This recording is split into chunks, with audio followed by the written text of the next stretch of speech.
Students, देखो इस video lecture में हम alternating current and DC current के बारे में डिस्कस करेंगे। स्पेशली अल्टरनेटिंग करंट के बारे में डिटेल में डिस्कस करेंगे। ठीक है, तो देखो अल्टरनेटिंग करंट का मतलब है कि वह करंट जिसका मैग्नीट्यूड, ठीक है, एंड डायरेक्शन बोथ चेंज होता है, ठीक है, विद टाइम के साथ। तो ये हो गया आपका अल्टरनेटिंग करंट। इसका ग्राफ देखो, यहाँ ग्राफ है, प्लस है पॉजिटिव हाफ साइकिल, ये नेगेटिव हाफ साइकिल माइनस होगा, फिर पॉजिटिव हाफ साइकिल, फिर नेगेटिव हाफ साइकिल। नेक्स्ट है डायरेक्ट करंट। डायरेक्ट करंट का मतलब है कि यह करंट जो है कांस्टेंट मैग्नीट्यूड के साथ फिक्स्ड डायरेक्शन में, ठीक है, फिक्स्ड डायरेक्शन में फ्लो होता है। बट एसी जो है उसका मैग्नीट्यूड भी चेंज होता है और डायरेक्शन भी चेंज होता है। पीरियडिकली डायरेक्शन उसका रिवर्स हो जाता है। डायरेक्शन रिवर्स होता है, मैग्नीट्यूड भी चेंज होता है, इसीलिए तो वह अल्टरनेटिंग करंट है। और ये डायरेक्ट करंट का मतलब क्या हो गया कि कांस्टेंट मैग्नीट्यूड है, डायरेक्शन भी फिक्स है, इसीलिए इसका नाम पड़ गया डायरेक्ट करंट। अब देखो सोर्स ऑफ अल्टरनेटिंग करंट क्या है? AC generator. जनरेटर जो है प्रोवाइड करता है अल्टरनेटिंग करंट। नेक्स्ट देखो sources of DC, that is direct current का सोर्सेस, तो बैटरीज हो गए, सोलर सेल्स हो गए, और फिर डीसी जनरेटर। ठीक है, अब एसी टू डीसी, एसी को डीसी में अगर बदलना है तो उसके लिए एक सिस्टम है रेक्टिफायर, जिसमें जंक्शन डायोड्स का हम यूज करते हैं। ठीक है, तो एसी जो है डीसी में कन्वर्ट हो जाता है। अब देखो सबसे पहले देखो यहाँ एसी जनरेटर, तो एसी जो जनरेटर है उसका सिस्टम समझो। ये हो गया नॉर्थ पोल, हो गया ये हो गया south pole. Between these two poles जो है, जो स्पेस है वो यूनिफॉर्म मैग्नेटिक फील्ड है। अब यूनिफॉर्म मैग्नेटिक फील्ड में ये armature coil a b c d. अब देखो ये दोनों जो एंड्स है, दोनों एंड्स आर्मेचर कॉइल का जो है टू स्लिप रिंग से अटैच है। ठीक है, एक R1 है स्लिप रिंग, दूसरा R2 है, और यहाँ पर B1 एंड B2 जो है कार्बन ब्रशेस है। ठीक है, जो इनको टच कर रहे हैं, केवल टच कर रहे हैं। अब आर्मेचर कॉइल को जब हम रोटेट कराएंगे तो स्लिप रिंग्स भी आर्मेचर कॉइल के साथ रोटेट होंगे, बट कार्बन जो ब्रश है, कार्बन का जो ब्रश है वो टच करेगा। और नाम है चूंकि ये जो स्लिप रिंग्स है तो नेम है स्लिप रिंग्स। इसका मतलब ये जो रिंग है, रिंग जो है स्लिप करता है। ठीक है, कार्बन ब्रश उसको टच करता है। अब देखो करंट का डायरेक्शन देख लो, जो इंड्यूस्ड करंट है उसका डायरेक्शन देखो, तो उसके लिए इंड्यूस्ड करंट का डायरेक्शन के लिए Fleming's right hand thumb rule है, जिसमें ये जो थंब है आर्मेचर कॉइल जो है उसके मोशन के डायरेक्शन को शो करता है, और ये जो फोर फिंगर है यह मैग्नेटिक फील्ड के डायरेक्शन को शो करता है, जो सेंट्रल फिंगर है यह इंड्यूस्ड करंट के डायरेक्शन को शो करता है। तो यहाँ प्लेस करके बता रहे, देखो यहाँ पर देखो ऐसे, देखो ये हो गया मैग्नेटिक फील्ड का डायरेक्शन नॉर्थ टू साउथ हो गया, और थंब जो हो गया मोशन का डायरेक्शन हो गया, और ये हो गया इंड्यूस्ड करंट का डायरेक्शन ए बी पार्ट में। अब इसको डिटेल में समझो, जैसे ये आर्मेचर कॉइल, ठीक है, अब इसमें आर्मेचर कॉइल है, तो देखो जब इसको रोटेट कराएंगे, देखो ऐसे रोटेट कराया जा रहा है, क्लॉकवाइज है, ऐसे रोटेट कराएंगे तो जो ए बी पार्ट है, ए बी पार्ट, ठीक है, ए बी पार्ट जो है ऐसे एक टर्न होगा, ठीक है, टर्न होगा। तो अभी जो है करंट का डायरेक्शन इसमें आप देख रहे हैं A टू B है, जब रोट, और CD में जो है C टू D है। अब देखो जब ये रोटेट होकर यहाँ पर आएगा तो फिर करंट का डायरेक्शन क्या हो जाएगा? चेंज हो जाएगा। करंट का डायरेक्शन इस पार्ट में चेंज हो जाएगा। तो जैसे अभी जो है करंट का डायरेक्शन यहाँ पर देखो ऐसे C से D ऐसे फ्लो होकर फिर ऐसे जा रहा है, तो यह पार्ट ऐसे आएगा तो फिर अब टर्न जस्ट ऐसे जो था अब ऐसे फ्लो होकर और ऐसे आना शुरू हो जाएगा। तो पीरियडिकली जो है करंट का डायरेक्शन इसमें चेंज हो रहा है, इसीलिए यह अल्टरनेटिंग करंट है। ठीक है, अब देखो इसका फेज, डिफरेंट फेजेस हम बताए। जैसे देखो फर्स्ट में देखो यहाँ पर जो है, देखो ये जो पोजीशन इसको टर्न किया, देखो यहाँ टर्न करके यहाँ लाया, फिर उसके बाद सेकंड पोजीशन देखो, फिर उसके बाद थर्ड पोजीशन देखो, ठीक है, फिर उसके बाद इस तरह से पोजीशन उसका बदला, फिर उसके बाद लास्ट हो गया। फिर से समझ लो इसको, देखो इसको टर्न किए हैं ऐसे, फिर उसके बाद देखो यहाँ पाई बाई 2 में, फिर उसके बाद देखो पाई पर फिर पोजीशन, फिर उसके बाद 3π/2 पर, फिर उसके बाद हो गया 2π पर। तो इस तरह से डिफरेंट फेजेस यहाँ दिखाया गया है, π/2 है, पाई है, 3π/2 है, 2π है। इसको कहेंगे angle of rotation. Angle of क्या हो गया? रोटेशन। इसको रोटेट किया जा रहा है। अब यहाँ पर देखो, ये समझ गए? अब इसको जब समझ गए तो यहाँ पर देखो फाई जो है मैग्नेटिक फ्लक्स होता है, तो magnetic flux is equal to क्या होता है? Vector b dot vector ds और वेक्टर dA, और सिंपली वेक्टर ए भी लिख सकते हैं, इसको एरिया वेक्टर कहते हैं, BA cos थीटा। क्या होगा? वेक्टर बी और डॉट वेक्टर ए लिखते हैं एरिया वेक्टर के लिए, तो BA cos थीटा, और BA cos theta is equal to BA cos omega t, क्योंकि थीटा जो होता है इज इक्वल टू होता है ओमेगा t। ओमेगा एंगुलर, ठीक है, फ्रीक्वेंसी है, और t हो गया टाइम। अब देखो ईएमएफ जो इंड्यूस होगा, जो आर्मेचर कॉइल है इसमें जो ईएमएफ इंड्यूस होगा वो हो गया according to Faraday's law, EMF is equal to minus d phi by dt। ठीक है, फाई का वैल्यू रखेंगे, इसको डिफरेंशिएट करेंगे तो आ जाएगा BA omega sin omega t। यहाँ ओमेगा जो कांस्टेंट है यहाँ पर मल्टीप्लाई हो जाएगा। ठीक है, फॉर n टर्म्स, इस आर्मेचर कॉइल में n टर्म्स हो, सेवरल टर्म्स हो, तो उसके लिए n टर्म्स है तो यहाँ n से मल्टीप्लाई कर दीजिए। अब E is equal to that is EMF को इंस्टेंटेनियस EMF कहेंगे, is equal to a term हो गया E naught sin omega t, और ये जो E नॉट हुआ ये हो गया NBA के इक्वल, इसको कहेंगे पीक वैल्यू ऑफ EMF हो गया। पीक वैल्यू का मतलब वो मैक्सिमम वैल्यू हुआ। ठीक है, मैक्सिमम वोल्टेज हो गया, मैक्सिमम EMF हो गया। ठीक है, अब इसके बाद DC जनरेटर हो गया। DC में क्या है? जैसे देखो यहाँ पर ये आर्मेचर कॉइल है, ठीक है।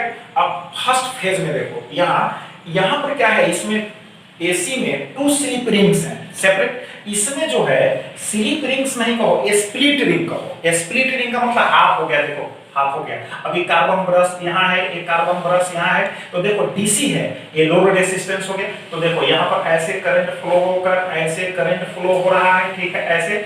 अब उसके बाद अगर ई टर्न होता है, देखो ई टर्न होगा तो ये जो है कार्बन ब्रश फिक्स है, ये कार्बन ब्रश फिक्स है, ई टर्न होकर रोटेट होकर इसका पोजीशन चेंज होगा, तो इसमें चेंज होगा, इसमें चेंज होगा पोजीशन। तो इसका मतलब ये जो हाफ जो रिंग है वह इसको टच करेगा, ये जो हाफ रिंग है इसको टच करेगा। बात समझ गए? तो इसमें जो करंट का डायरेक्शन देख रहे हो आप, ऐसे इस तरह से ऐसे हो रहा है, ऐसे जा रहा है, बट यहाँ पर जो है फिक्स डायरेक्शन ऐसे जाकर, ठीक है, ऐसे जाकर ऐसे, ठीक है। तो यहाँ पर डायरेक्शन जो सर्किट है हमारा उसमें डायरेक्शन फिक्स रहेगा, उसमें डायरेक्शन क्या होगा? फिक्स रहेगा। जैसे देखो ए पार्ट यहाँ आ गया, ठीक है, तो इसमें जब ए पार्ट यहाँ आ गया तो फिर उसमें डायरेक्शन चेंज हो जाएगा, क्योंकि ए पार्ट यहाँ आएगा, ये पार्ट है ना, ये पार्ट वहां जाएगा तो डायरेक्शन चेंज होगा। तो फिर जब डायरेक्शन चेंज होगा तो इस तरह से ऐसे आकर फिर फिक्स डायरेक्शन में करंट फ्लो होगा कि नहीं, ये चला गया यहाँ, ये चला यहाँ पर देखो, फिर जब ये यहाँ आएगा तो फिर फिक्स डायरेक्शन में करंट फ्लो होगा कि नहीं। तो ये हो गया आपका DC जनरेटर। ठीक है, देखो अब इंस्टेंटेनियस करंट, EMF बतला चुके हैं। अब instantaneous current I is equal to क्या होगा? I naught sin omega t। जैसे EMF में instantaneous EMF is equal to E naught sin omega t बतलाएं। तो अब हम इंस्टेंटेनियस करंट फाइंड आउट करेंगे, तो I is equal to I naught sin omega t find out होगा।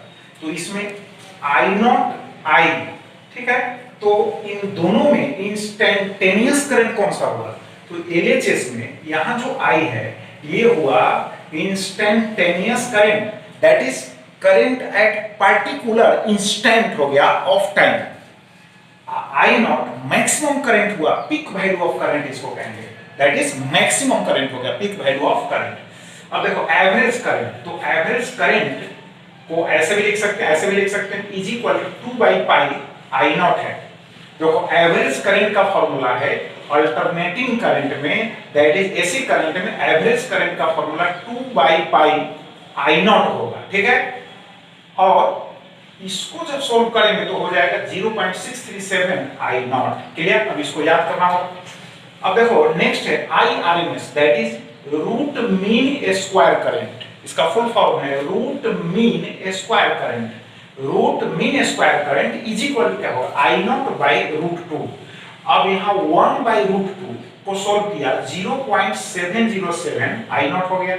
Similarly देखो ई आर एम एस का मतलब हुआ रूट मीन स्क्वायर ईएमएफ हो गया, ठीक है, रूट मीन स्क्वायर ईएमएफ। तो इसका जो वैल्यू होगा ई नॉट बाई होगा root two, E naught by root two, जैसे आई आर एम एस हो गया root mean square current I naught by root two, तो ई आर एम एस हो गया, दैट इज आरएमएस वोल्टेज कह सकते हो, आरएमएस वोल्टेज कह सकते हो। तो RMS voltage is equal to E naught by हो गया रूट टू। ऐसे बहुत सारे क्वेश्चंस में आपको देंगे V is equal to V naught by root two, that is वही हुआ, ये हो गया V आरएमएस, किसको लिख सकते हो V RMS is equal to हो जाएगा V naught by root two, ठीक है। तो सिमिलर एक्सप्रेशन है। अब देखो अब 1 बाई रूट टू को सॉल्व करेंगे तो 0.707, यहाँ ई नॉट है तो ई नॉट रहेगा। अब देखो different alternating circuit, alternating current circuits है, जिसमें फर्स्ट जो है इसको कहेंगे रेजिस्टर सर्किट है, इसमें रेजिस्टर है और ये जो है instantaneous EMF that is AC जो है ना, एसी जो सोर्स है ईएमएफ का वह यहाँ पर, ठीक है, अप्लाई हो रहा है। तो इसमें देखो V एंड I, इसका मतलब voltage and current are in the same phase, are in the same phase, दोनों सेम फेज में होगा, ठीक है, दोनों सेम फेज में होगा, ठीक है। अब देखो सेकंड है इंडक्टर सर्किट। इंडक्टर सर्किट का मतलब इसमें क्या है, इंडक्टर लगा हुआ है, दैट इज सिंपल वे में आप इसको कॉइल कह सकते हैं। तो कॉइल लगा हुआ है, इसका जो इंडक्टेंस है एल लिखा हुआ है, इंडक्टेंस हम बतला चुके हैं, इंडक्टेंस एल यहाँ है, एसी सोर्स यहाँ पर अप्लाई हो रहा है। अब देखिए इसमें फेज डिफरेंस क्या होगा, वोल्टेज एंड करंट में पाई बाई 2 होगा, वोल्टेज एंड करंट में फेज डिफरेंस हो गया पाई बाई 2, ठीक है। और इसमें जो वोल्टेज होगा, इसमें जो वोल्टेज होगा, ठीक है, वह लीड करेगा पाई बाई 2 एज एंगल से, ठीक है, लीड करेगा मतलब आगे होगा। इंडक्टिव रिएक्टेंस, अब इसमें इफेक्टिव जो रेसिस्टेंस होगा, जो इफेक्टिव रेसिस्टेंस होगा, जिसको रेसिस्टेंस को हिंदी में प्रतिरोध बोलते हैं, तो इफेक्टिव जो रेसिस्टेंस होगा इस सर्किट में उसी को हम कहेंगे इंडक्टिव रिएक्टेंस, क्योंकि इंडक्टर लगा हुआ है, रेजिस्टर तो है नहीं, तो इसलिए इंडक्टिव रिएक्टेंस कहेंगे। और इसका symbol XL is equal to होता है omega L, omega is equal to क्या होगा 2 पाई F लिख सकते हो, 2 पाई N लिख सकते हो, और L इंडक्टेंस हो गया और F जो है फ्रीक्वेंसी हो गया, ठीक है। फॉर AC के लिए XL is directly proportional to हो गया F, XL जो होगा यहाँ XL डायरेक्टली प्रोपोर्शनल टू होगा F, ठीक है, A कांस्टेंट है या B कांस्टेंट है। फॉर DC जो होगा XL is equal to 0 because F is equal to 0, direct current जो है उसमें फ्रीक्वेंसी होता ही नहीं है, फ्रीक्वेंसी इज इक्वल टू 0, ठीक है। अब देखो थर्ड में कैपेसिटिव सर्किट है, इसमें कैपेसिटर लगा हुआ है। कैपेसिटर के बारे में आप इलेक्ट्रोस्टैटिक्स में है ना पढ़े होंगे, तो कैपेसिटर है। अब देखो इसमें जो फेज यहाँ एसी सोर्स अप्लाई है, फेज डिफरेंस होगा, इसमें भी होगा pi by 2, that is voltage and current के बीच जो फेज डिफरेंस है, ठीक है, उसका वैल्यू हो गया पाई बाई 2, याद रखना होगा, वोल्टेज एंड करंट के बीच जो फेज डिफरेंस है उसका वैल्यू हो गया पाई बाई 2। इसमें जो होगा, इसमें देखिए उसमें इंडक्टिव में जो वोल्टेज है लीड्स कर रहा है करंट के रेस्पेक्ट में, ठीक है, इसमें voltage lags behind the current होगा, ठीक है, उसमें लीड्स आगे होगा, इसमें पीछे होगा, ठीक है।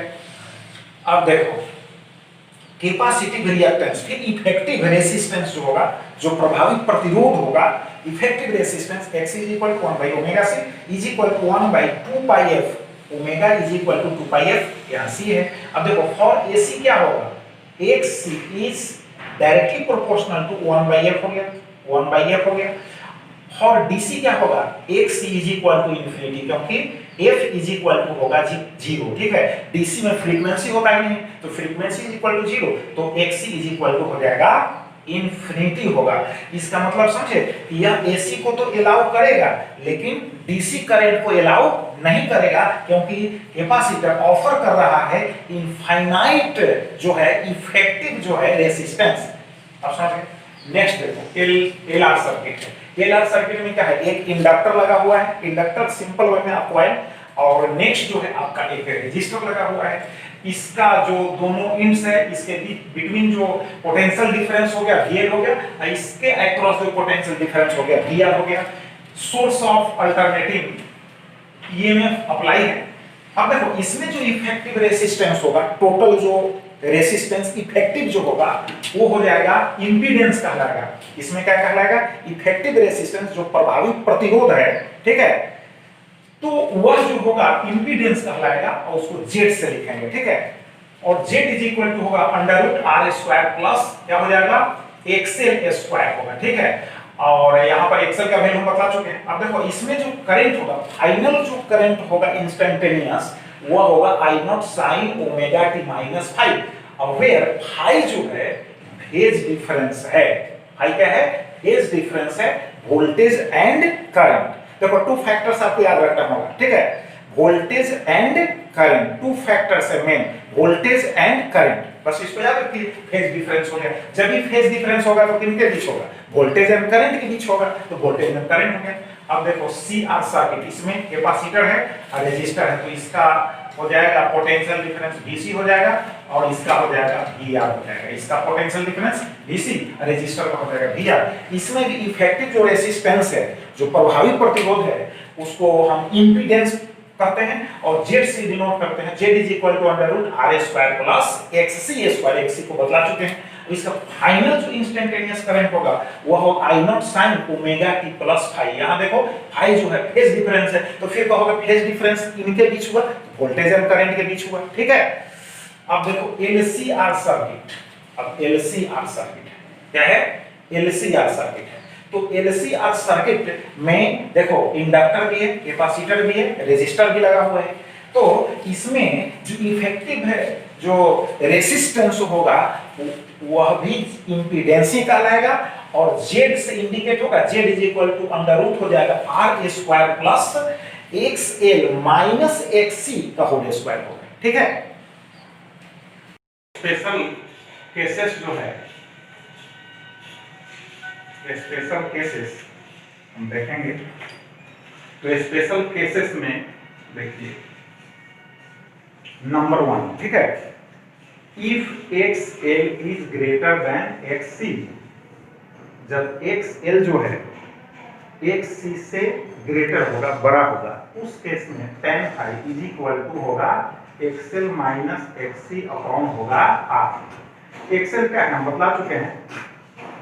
यह जो है इंडक्टर जो सर्किट है, ठीक है, उसका यह क्या है, रिएक्टेंस है।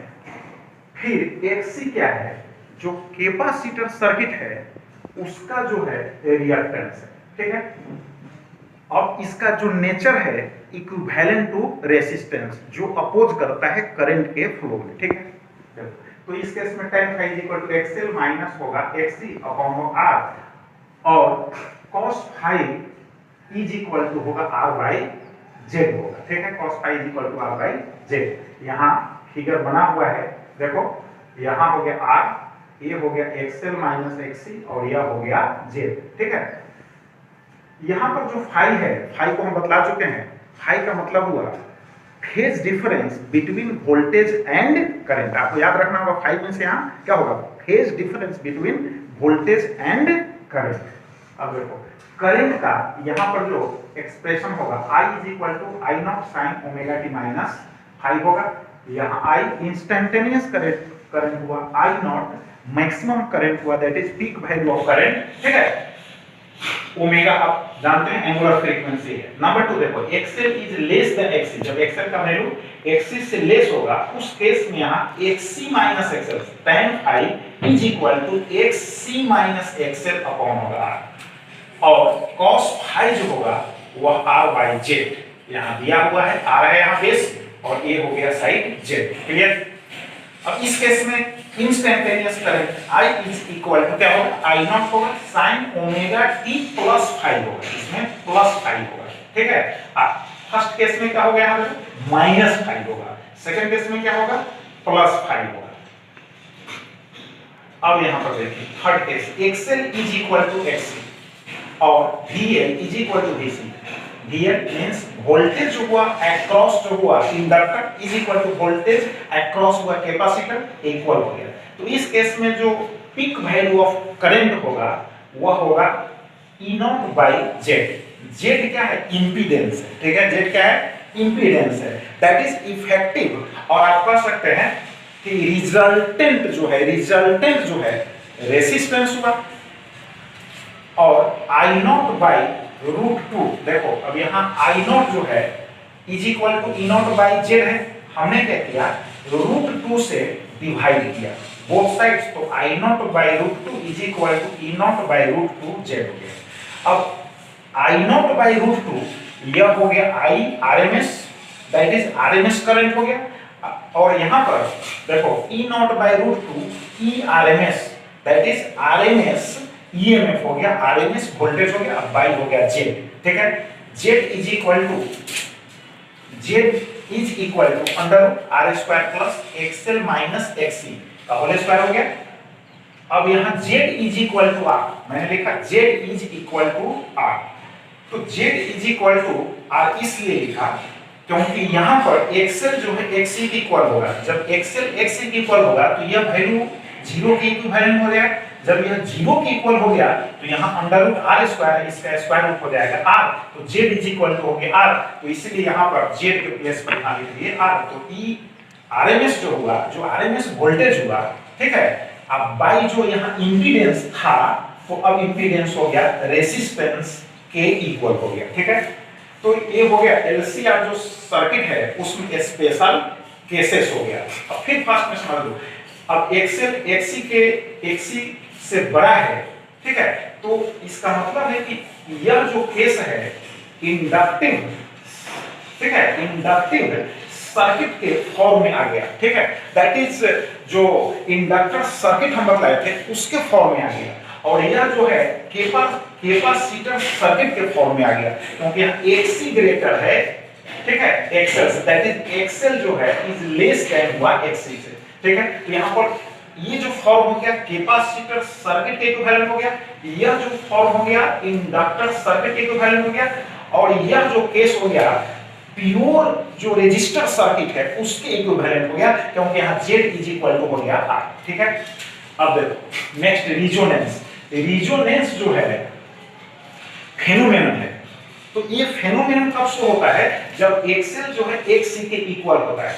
इंडक्टर देखो यह इंडक्टिव रिएक्टेंस हुआ, यह कैपेसिटिव रिएक्टेंस हुआ, यह भी इक्विवेलेंट है रेसिस्टेंस के, दैट इज रेसिस्टेंस जो हम अंडरस्टैंड करते हैं उस चीज को इस सर्किट में इंडक्टर सर्किट में हम लोग क्या कहते हैं? इंडक्टिव रिएक्टेंस कहते हैं। कैपेसिटर में क्या कहेंगे? कैपेसिटिव रिएक्टेंस कहेंगे। दोनों इक्वल है, तो जब दोनों इक्वल होगा तो ओमेगा L देखो, तो यहाँ पर क्या हो जाएगा? XL का वैल्यू ओमेगा L, XC का वैल्यू होगा 1 by ओमेगा C। अब इस एक्सप्रेशन के द्वारा फाइनली हमको मिल जाएगा omega is equal to 1 by root over LC। आप देख ही रहे हो यहाँ ओमेगा स्क्वायर हो गया is equal to 1 by LC, therefore omega is equal to 1 by root over LC। अब इस ओमेगा को क्या कहेंगे? रिजोनेंट एंगुलर फ्रीक्वेंसी, ठीक है। इसीलिए हमने ओमेगा R लिखा is equal to 1 by root over LC हो गया।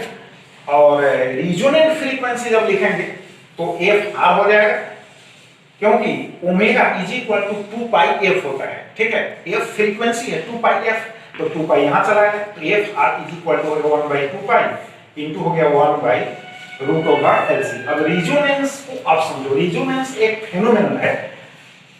यह फेनोमेनन कब शो होता है? जब XL जो है XC के इक्वल होता है। और इस केस में जो होता है करंट अब फिर एंगुलर फ्रीक्वेंसी के बीच जो ग्राफ होता है वह यहां पर इस तरह का ग्राफ होता है। अब समझ गए? अब इसमें देखो लो रेसिस्टेंस है, मॉडरेट रेसिस्टेंस है, हाई रेसिस्टेंस है, ठीक है। तो तीनों रेसिस्टेंसेस के साथ जो है करंट का ग्राफ यहां दिया हुआ है। इसका मतलब है कि रिजोनेंट फ्रीक्वेंसी के पार्टिकुलर, देखो रिजोनेंट फ्रीक्वेंसी यहां हो गया, इस फ्रीक्वेंसी को कहेंगे रिजोनेंट एंगुलर फ्रीक्वेंसी, ठीक है। तो एट दिस फ्रीक्वेंसी जो होगा करंट जो होगा मैक्सिमम होगा। यहां तीनों जो रेसिस्टेंस है, ठीक है, उसका अलग अलग मोड में, ठीक है, रिजोनेंट जो फ्रीक्वेंसी है उस फ्रीक्वेंसी को शो किया गया है, ठीक है। रिजोनेंट फ्रीक्वेंसी कौन हो गया, ओमेगा आर हो गया, और इस फ्रीक्वेंसी को हाई रेसिस्टेंस, मॉडरेट रेसिस्टेंस, लो रेसिस्टेंस के करस्पॉन्डिंग जो है शो किया गया है ग्राफ में, ठीक है। तो ये हो गया आपका रिजोनेंस हो गया, इस फेनोमेना को रिजोनेंस कहेंगे। इसका मतलब हुआ कि जब एक्सएल एक्सी की इक्वल होगा तो करंट जो होगा मैक्सिमम होगा, करंट मैक्सिमम होगा। आप देख रहे हो करंट मैक्सिमम सिचुएशन में है यहाँ, ठीक है। तो अलग अलग रेसिस्टेंस के साथ जो है यहाँ पर करंट को शो किया गया है, ठीक। अब देखो, अब यहाँ पर फ्रीक्वेंसी आप अंडरस्टैंड कर गए। अब है Q factor, that is quality factor. समझो क्वालिटी फैक्टर का मतलब है जो शार्पनेस है, दैट इज जो करंट, करंट का जो शार्पनेस है उस शार्पनेस के क्वालिटी को आइडेंटिफाई करता है, पहचानता है, रिकॉग्नाइज करता है। तो जिस फैक्टर के द्वारा हम करंट के शार्पनेस को हम रिकॉग्नाइज करें, पहचाने, उसी फैक्टर को कहेंगे क्वालिटी फैक्टर और क्यू फैक्टर, ठीक है। देखो शार्पनेस जो है, जब रेसिस्टेंस लो होगा तो देखो करंट का शार्पनेस यहाँ पर देखो शार्प हो गया करंट, और करंट हाई है तो यहाँ शार्पनेस जो है काफी कम है, ठीक है। ओमेगा आर हो गया क्यू फैक्टर, अब आई हो गया, इसको कहेंगे बैंड विड्थ कहेंगे। देखो यहाँ पर ये ओमेगा, यहाँ पर ओमेगा आर जो है, यहाँ पीक जो वैल्यू है जस्ट उसके करस्पॉन्डिंग रिजोनेंट फ्रीक्वेंसी हो गया ओमेगा आर, और इसके लेफ्ट हो गया ओमेगा 1, राइट हो गया ओमेगा 2, ओमेगा 2 माइनस ओमेगा 1 हो गया band width range, that is difference in कह सकते हैं फ्रीक्वेंसीज, एंगुलर फ्रीक्वेंसीज हो गया। और ओमेगा आर तो हो गया resonant frequency by omega 2 minus omega 1, इसी को कहेंगे क्वालिटी फैक्टर। नेक्स्ट देखो choke while, it can reduce the AC, that is alternating जो करंट है उसको रिड्यूस करने का, ठीक है, एक सिस्टम है।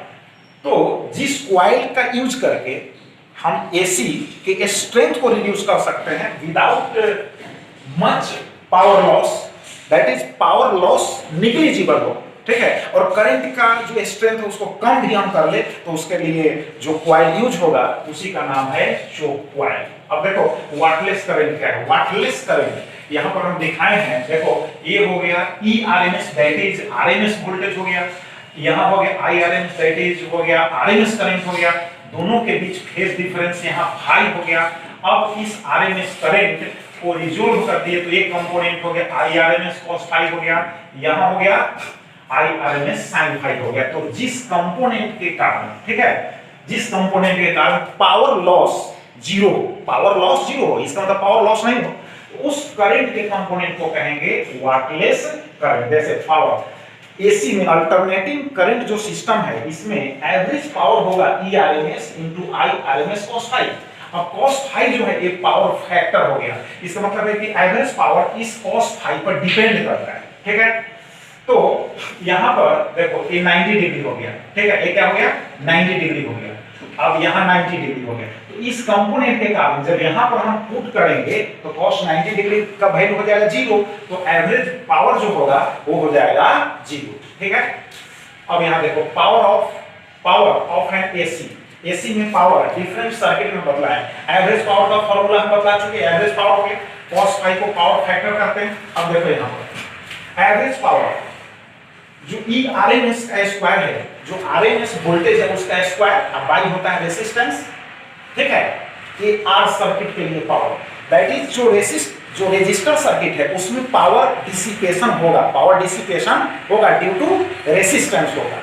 फिर एवरेज पावर 0 हो गया L सर्किट का मतलब क्या हुआ, जो इंडक्टर सर्किट है, सिंपल वे में क्वाइलिंग आप समझते हैं ना, क्वाइल, ठीक है। तो उस तरह के सर्किट में एवरेज पावर हो गया 0, एवरेज पावर 0, इट मींस जो हुआ पावर डिसिपेशन क्या हो गया 0 हो गया। फिर एवरेज पावर 0 कैपेसिटर सर्किट में भी हो गया, इसमें भी एवरेज पावर 0 का मतलब पावर डिसिपेशन जो है 0 हो रहा है, तो इसका मतलब power consume only resistor circuit में होगा जिसमें रेजिस्टेंस होता है, क्लियर। अब देखो एक चीज बदलाते हैं, ट्रांसफार्मर देखो। अब ट्रांसफार्मर में यहां पर एक कोर है, कोर के बोथ साइड्स जो है, ठीक है, कॉइल्स हैं।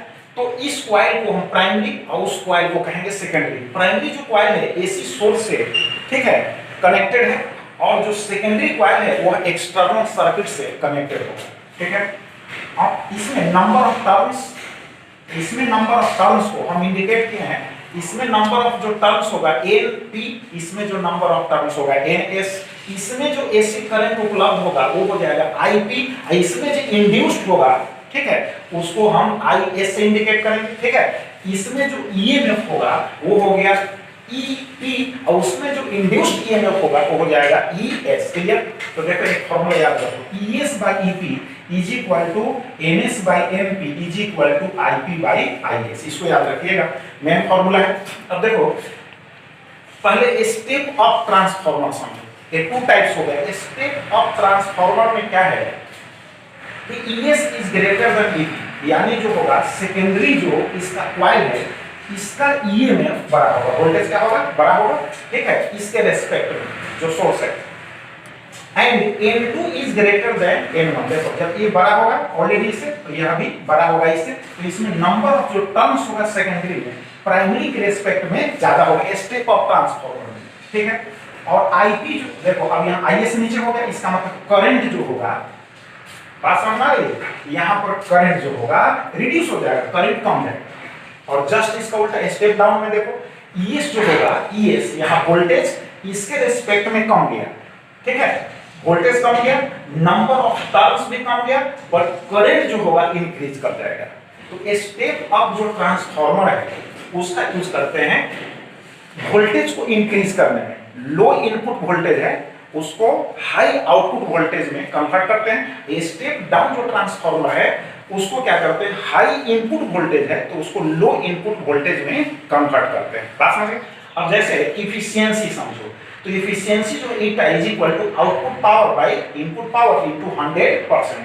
तो जो आइडियल ट्रांसफार्मर है उसका इफिशियंसी 100% होना चाहिए, बट नेचुरली जो है इन नेचर ऐसा पॉसिबल नहीं है। जो ट्रांसफार्मर हम यूज करते हैं उसका एफिशिएंसी 100% पॉसिबल नहीं है, क्योंकि पावर जो है उसमें लॉस होता है डिफरेंट फॉर्म में। अब जैसे कोर है आयरन का बना हुआ, तो उसके कारण भी पावर में लॉस हो जाएगा। ठीक है, फिर जो कॉइल है कॉपर का बना हुआ, उसके कारण भी पावर में लॉस हो जाएगा।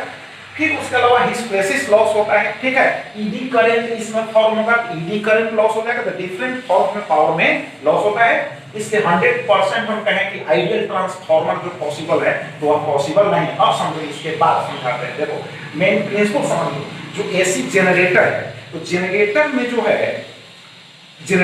जो है इलेक्ट्रिसिटी जनरेट होता है, तो उसका जो प्रिंसिपल है इलेक्ट्रोमैग्नेटिक इंडक्शन।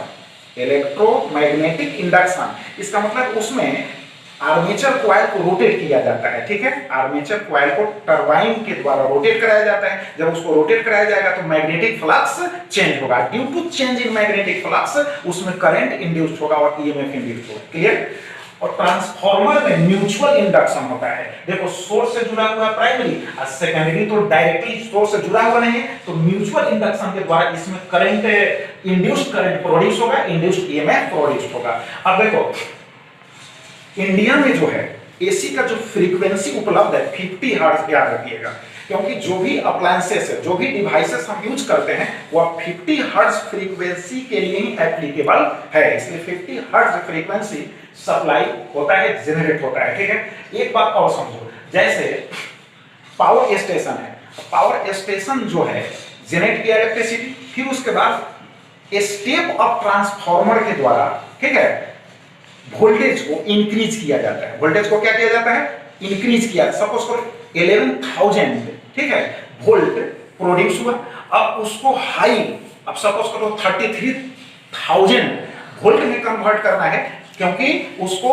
लॉन्गर डिस्टेंस तक उसको पहुंचाना है करंट को, तो उसके स्टेप ऑफ ट्रांसफार्मर हम यूज करते हैं। फिर उसके बाद स्टेप डाउन ट्रांसफार्मर के द्वारा जो है वोल्टेज को रिड्यूस कर दिया जाता है। आप सपोज करो एट लास्ट हम जहां पर जिस लोकेलिटी में, ठीक है, इलेक्ट्रिसिटी पहुंचाना है, उसके जस्ट पहले स्टेप डाउन ट्रांसफार्मर जो है एट लास्ट जो है वह 220 टू 230 वोल्टेज प्रोवाइड करता है सिंगल फेज के लिए, और जो 3 फेज है उस 3 फेजेज है, ठीक है, तो उसके लिए जो होता है 4 20 वोल्ट प्रोवाइड करता है स्टेप डाउन ट्रांसफार्मर। अब बात समझ गए कि नहीं? अब उसमें भी कॉम्बिनेशन जो होता है, अरेंजमेंट जो होता है उसमें स्टेप डाउन ट्रांसफार्मर में डेल्टा कनेक्शन होता है, फिर स्टार कनेक्शन होता है। प्राइमरी अगर डेल्टा है तो डेफिनेटली जो है सेकेंडरी जो कॉइल होगा वो स्टार कनेक्शन में होगा। बात समझ गए कि नहीं? सेकेंडरी जो होगा स्टार कनेक्शन में ही होगा। बात समझ गए? तो इस तरह से जो है अगर हम यहाँ जितने भी एक्सप्रेशन हम बतलाएं उसको आप उनको याद कर लेते हैं तो जो न्यूमेरिकल प्रॉब्लम्स है उनको सॉल्व करने में आपको कठिनाई नहीं होगी, कोई डिफिकल्टी नहीं आएगी। ठीक है, थैंक यू।